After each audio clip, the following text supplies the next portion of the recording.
Good morning, everybody, and happy Easter again. It's lovely to see so many of you on this glorious day. So thank you very much for joining us.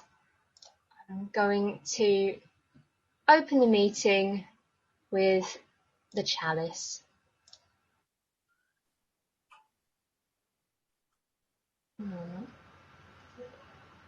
Happy Easter. Ready. Here we go.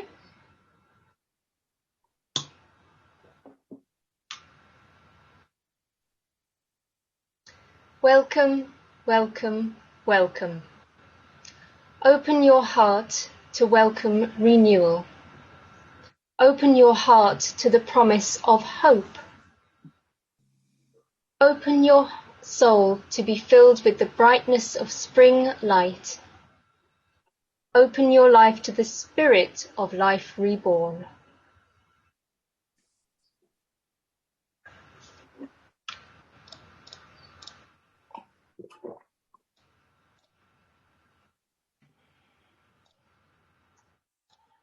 Welcome everybody to our Easter Miscellany, today being Easter Sunday. Welcome whatever your spiritual and religious belief around this time of year. May your belief bring you strength, solidity and comfort. As today is a miscellany, we'll be enjoying contributions from the congregation. So thank you to everybody who has offered to bring such a wide variety of readings and music and enjoyable things. There, that was our first round of singing. So now I'd like to invite Louise to read her piece. Thank you, Louise. Hello, everyone. So this piece is entitled My Humanist Easter by Anastasia Somerville Wong. She writes, Easter is now closely associated with the central doctrine of Christianity, the crucifixion and resurrection of Christ. But of course, this celebration of new life goes back to a time long before the advent of the Christian religion. Easter was originally a pagan festival celebrating the spring solstice. It is thought to derive from Istra, the name of a goddess who was associated with the spring and who was celebrated each April with feasting. Early Christians assimilated pagan festivals, and Easter, centered as it was on new life, fertility, and the triumph of surviving another winter, was perhaps the greatest of them. Feasting in honor of the goddess was replaced by the Paschal month. However, many of the rituals, symbols, and activities which characterized these pagan festivals were retained by Christians and repurposed. The result is that in many cases it is quite hard to tell where the pagan ritual ends and the Christian one begins. In my view, this is a good thing. The gradual evolution of these ideas and practices means that no one faith group or tradition can claim exclusive ownership over a celebration like Easter. Every faith, culture, and philosophical tradition is built on what came before it and heavily influenced by the cultures surrounding it. And so, while contemporary cultures and worldviews have their distinctive features and flavours, there are some traditions that are so ancient and so widely shared across a region or even globally that no one can claim them as exclusively their own. Easter, I would argue, is one of these. It is, after all, at heart, a celebration of spring and rebirth, a time of great significance to all of us. This is especially true for agricultural societies and those living in rural communities, but all of us who are living in post-industrial urban societies rely on the seasons and on agriculture as much as we ever did, even while we are somewhat removed from them, and it would do us good to be more mindful of that. I must therefore disagree with some Christians and neo-pagans who claim that Easter is really their festival exclusively and complain that it has been stolen and sullied by others.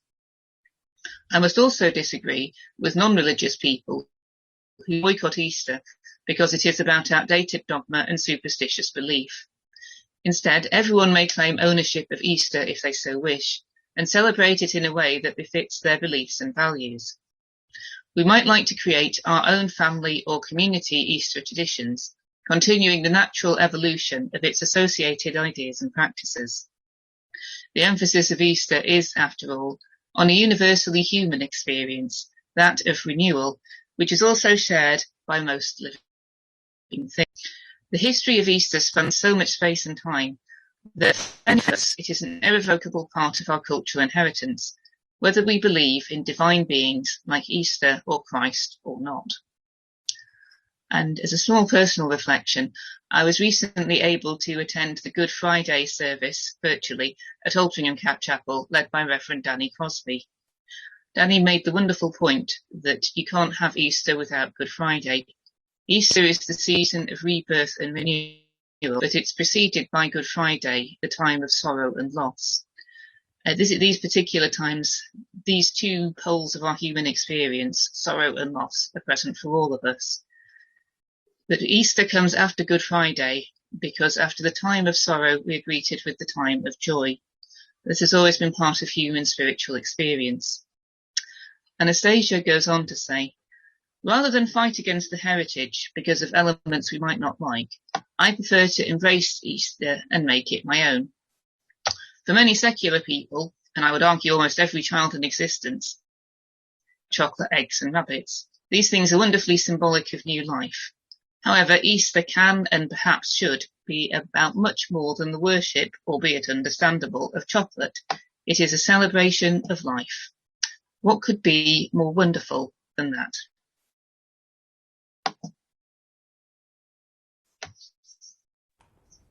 Thank you very much, Louise. That's wonderful. I'm just going to bring up our order of service so everyone can see what's coming up. So next up, we will be enjoying some lovely traditional music from David. Yes, I hope you're going to enjoy it. It's, as Louise said, it's the day of rebirth and renewal. So I've chosen a happy tune from our Ceilidh Band repertoire, and it's called "Let Us Dance and Sing." And let's hope we can do that again soon. Hopefully the technicalities will work. If they don't, just scream at me, and we'll see how it goes. But this is "Let Us Dance and Sing." Come on, let us dance.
That was absolutely beautiful, David. Thank you so much. No technical hitches at all. Wonderful. Thank you so much for sharing that. You're so skilled.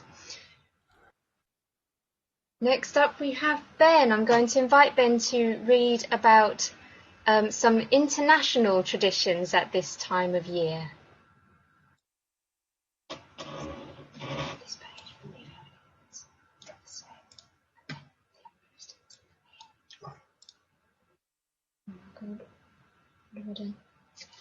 So we start with Bermuda. Bermudians celebrate Good Friday by flying kites in a tradition which started when a British teacher had trouble explaining Christ's ascension to heaven to his Sunday school class. So he made a kite to illustrate it. Moving on to Corfu. In Corfu on Easter Saturday, people hurl clay pots from windows and balconies in a tradition based on the Bible passage, "Thou, O Lord, raise me up that I may crush them as a potter's vessel." Now the Czech Republic. In a bizarre Easter tradition, men ceremonially whip women with a willow branch in the Czech Republic, apparently in some sort of fertility rite, as the willow buds in early spring. The tradition is symbolic these days, described as more of a light brushing, and you can do your own bit of willow whipping if you want to. Finland now. Evil spirits and witches are said to roam Finland doing mischief on the Saturday before Easter, and Finnish children dress up as witches and go round the houses offering a good spell and a decorated twig in return for sweets.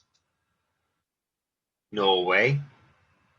Easter is peak season for crime fiction in Norway, where publishers churn out Easter thrillers, or påskekrim, in a tradition dating back to 1923, when an advert for a crime thriller appeared in the style of a regular news article on the front page of a Norwegian daily, and readers mistook it for a real story.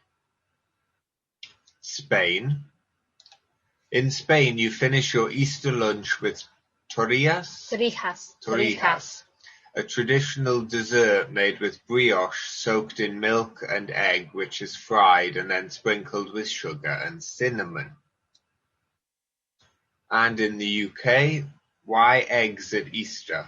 Because eggs are traditionally a symbol of spring and new life, and they taste even better when they're made out of chocolate. Right, welcome back to the room, everybody. I'd now like to call on Stephen Jackson. Stephen, I've got your presentation ready in the background, so you just tell me. Lovely. Well, maybe you could share your screen now. Yep. And then I'm going to talk about the Golan Heights, which are not an area I know a massive amount about, having spent all of a day trip there some 25 years ago. So I think if you've heard of the Golan at all, it's likely to be in the context of war and diplomacy in the Middle East. So the Golan are an area of disputed land, just towards the top right of the map. So on the northeastern border of Israel with thank you, Diana, with Lebanon in the north, Syria to the east, and Jordan to the south. So if we just move on to the next slide. Israel captured the Golan during the 6 Days War. It's sort of spectacularly successful from their point of view conflict in 1967. The Golan was then again the subject of some fierce fighting 6 years later. And if we just have a look at the next slide. During the Yom Kippur War, when Syria attempted to recapture the Golan, largely unsuccessfully. So the area has since then been in Israeli hands, except for a small demilitarized area on the border with the surrounding Arab countries. Now, Israel formally annexed the Golan in 1981. This has largely not been recognized by other countries. One notable recent exception, if we could just have a look at the next slide, is the United States, which is under Donald Trump as part of a broadly very favourable foreign policy towards Israel, recognised their occupation their annexation of the Golan. So here we have Donald Trump, and just behind him, the Israeli Prime Minister Benjamin Netanyahu signing an accord.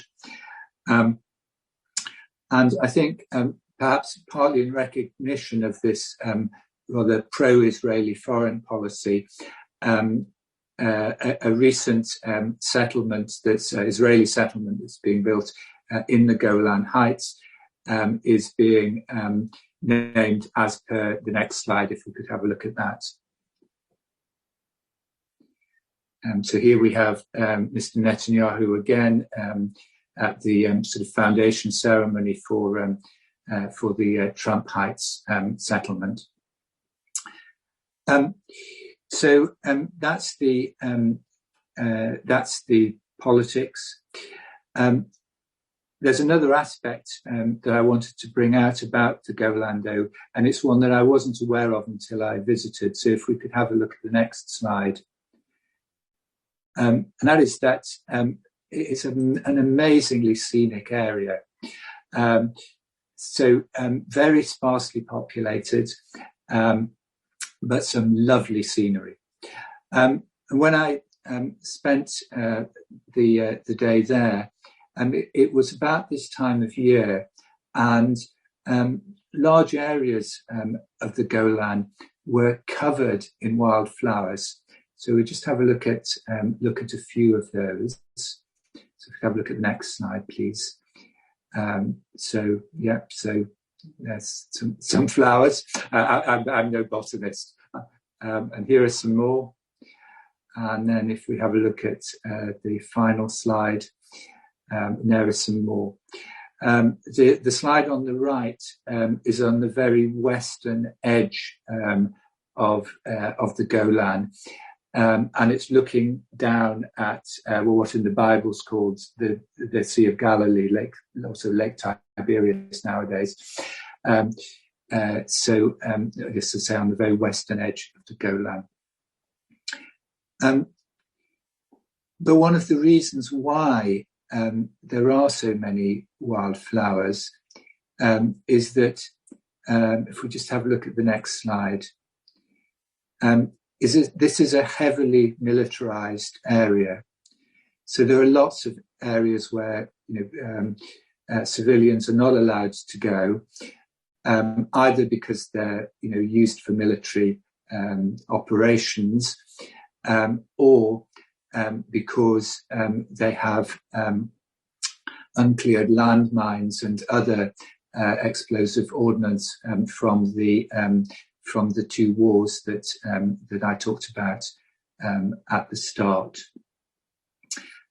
So this is an area where, on the one hand, there is beauty and new life, and on the other hand, there is conflict and frankly evil. And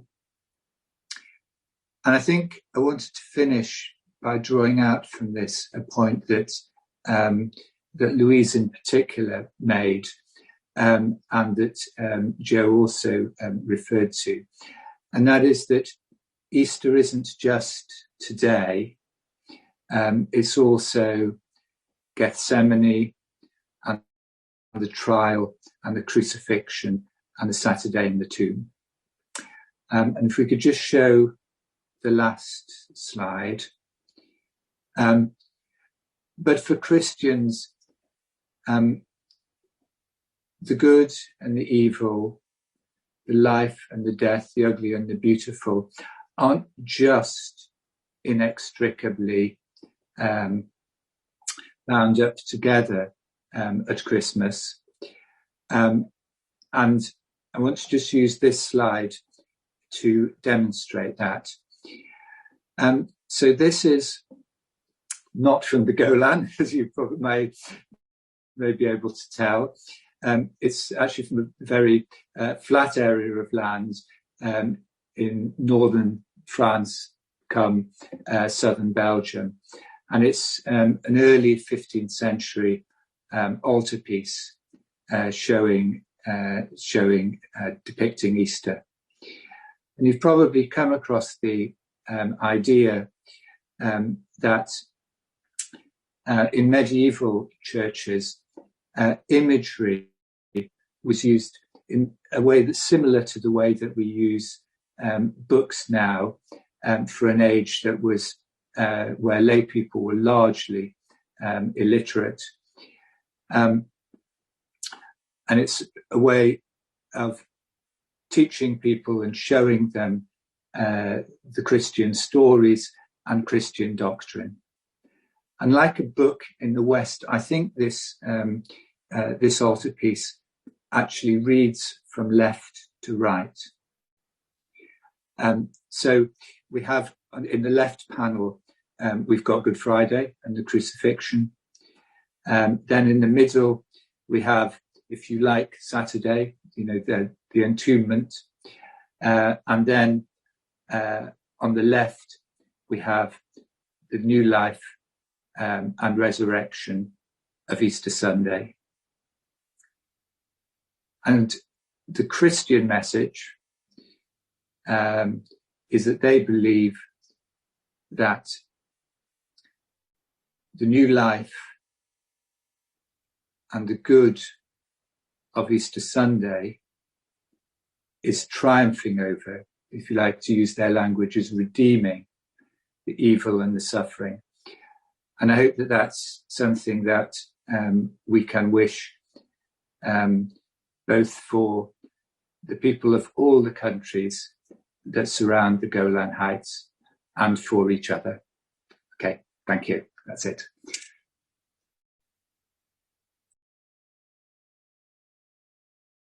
Thank you so much for sharing that, Stephen. That was absolutely fascinating, really interesting. Thank you for putting the presentation together as well. Thank you so much. Thank you very much to everyone who contributed, and I'd like to say an extra thank you to Louise Reeve for a lot of the material that we used today. I'm now going to close the meeting, so I'm going to blow out our chalice with some final words. May we part in celebration of newborn spirit, newborn life, of gathering sap, of the ability to mark with peace and acceptance the death of the old, change, and the arrival of the new, of warmth, of the cycle of life, and of earth's blessed, never-ending renewal. Blessings to us all.